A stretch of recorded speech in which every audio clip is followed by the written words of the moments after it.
10 20 30 ಏ doctor ಮಾಮ್ಸ light ಹಚ್ಚೋ. ಹಾ ಕೊಡ್ರಿ ಎಸ್ ಅಲ್ಲಾಡ್ಸ್ರು ಲೈಟ್ ಹತ್ತುತ್ತಾ ಅಷ್ಟೇ ಅಲ್ಲ ನೋಡಿ iPhone double tap torch on. IPhone ಅಲ್ಲೂ ಡಬಲ್ ಟ್ಯಾಪ್.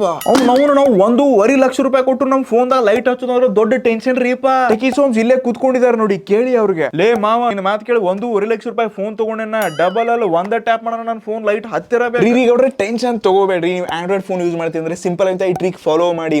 ಮೊದಲಿಲ್ಲ ಸೇವ್ ಮಾಡ್ಕೊಳ್ಳಿ. ಸೇವ್ ಎಲ್ಲ ಏನ್ ಗೊತ್ತಿಲ್ಲ ದೋಸ್ತ, ಲೈಟ್ ಆನ್ ಆದ್ರೆ ಆಯ್ತು ಸೇವ್ ಶೇರ್. ಓಕೆ ಈ ಟ್ರಿಕ್ ನ ಆದ್ರೂ ಮೊದಲು ಫಾಲೋ ಮಾಡಿ. ಸೊ ಮೊದಲನೇದಾಗಿ ಗೂಗಲ್ ಹೋಗ್ಬಿಟ್ಟು ಟ್ಯಾಪ್ ಗಿಟ್ ಹಬ್ ಅಂತ ಸರ್ಚ್ ಮಾಡಿ. ಫಸ್ಟ್ ವೆಬ್ಸೈಟ್ ಸಿಗುತ್ತೆ, ಅದನ್ನ ಕ್ಲಿಕ್ ಮಾಡ್ಕೊಂಡು ಕೆಳಗಡೆ ಇಲ್ಲಿ ನಿಮ್ಗೆ ರಿಲೀಸಸ್ ಅಂತ ಕಾಣಿಸುತ್ತೆ, ಇದ್ರ ಮೇಲೆ ಟ್ಯಾಪ್ ಮಾಡ್ಕೊಂಡು ಇಲ್ಲಿ APK ಕಾಣಿಸುತ್ತೆ, ಫಸ್ಟ್ ಅಲ್ಲಿ ಕ್ಲಿಕ್ ಮಾಡ್ಕೊಂಡು ನೀವು ಇದನ್ನ ಡೌನ್ಲೋಡ್ ಮಾಡ್ಕೊಳ್ಳಿ. ನೆಕ್ಸ್ಟ್ ನಿಮ್ಗೆ ಇಲ್ಲಿ ತುಂಬಾ ಪರ್ಮಿಷನ್ಸ್ ಗಳು ಕೇಳುತ್ತೆ, ಯಾವ್ದು ಅವಶ್ಯಕತೆ ಇದೆ ಅದನ್ನ ಮಾತ್ರ ಅಕ್ಸೆಪ್ಟ್ ಮಾಡ್ಕೊಂಡು ನೆಕ್ಸ್ಟ್ ಇಲ್ಲಿ ಡಬಲ್ ಟ್ಯಾಪ್ ಆಪ್ಷನ್ ಕಾಣಿಸ್ತಾ ಇದೆ. ಸೊ ಇದನ್ನ ಚೂಸ್ ಮಾಡ್ಕೊಂಡು ನಾನು ಇಲ್ಲಿ ಟಾರ್ಚ್ ನ ಆನ್ ಮಾಡ್ಕೊಂಡ್ರೆ ಎಸ್ ನಾನು ರೀತಿಯಾಗಿ ಡಬಲ್ ಟ್ಯಾಪ್ ಮಾಡಿದ್ರೆ ಇನ್ಸ್ಟೆಂಟ್ಲಿ ಟಾರ್ಚ್ ಆನ್ ಆಗುತ್ತೆ. ಇಷ್ಟೇ ಅಲ್ಲದೆ ನಿಮ್ಗೆ ಡಬಲ್ ಟ್ಯಾಪ್ ಅಲ್ಲಿ ವಾಟ್ಸ್ಆಪ್ ಯೂಸ್ ಮಾಡ್ಬೇಕಾ, ಸೇಮ್ ನಲ್ಲಿ ಡಬಲ್ ಟ್ಯಾಪ್ ಅಲ್ಲಿ ವಾಟ್ಸ್ಆಪ್ ನ ಚೂಸ್ ಮಾಡ್ಕೊಂಡ್ರೆ ಸೊ ಡಬಲ್ ಟ್ಯಾಪ್ ಮಾಡಿದ್ರೆ ವಾಟ್ಸ್ಆಪ್ ಇನ್ಸ್ಟೆಂಟ್ಲಿ ಓಪನ್ ಆಯ್ತು. ಇದೇ ರೀತಿಯಾಗಿ ನೀವು ಟ್ರಿಪಲ್ ಟಚಸ್ ಒಂದಿಗೆ ಕೂಡ ತುಂಬಾ ಆಪ್ಷನ್ಸ್ ಗಳನ್ನ ಸೆಟ್ ಮಾಡ್ಕೋಬಹುದು. ಕ್ರೇಜಿ ಆಗಿತ್ತು. ಹಾಗಾದ್ರೆ ಈ ರೀಲ್ ಈಗಲಾದ್ರೂ ಸೇವ್ ಮಾಡ್ಕೊಳ್ಳಿ. ನೀವು ಮರೆಯದೆ ನಿಮ್ಮ ಪ್ರತಿಯೊಬ್ಬ ಫ್ರೆಂಡ್ಗೆ ವಿಡಿಯೋನ ಶೇರ್ ಮಾಡಿ. ಹೆಚ್ಚಿನ ಶಾರ್ಟ್ಸ್ ಗಾಗಿ ಸಬ್ಸ್ಕ್ರೈಬ್ ಮಾಡಿ. ನಮಸ್ಕಾರ.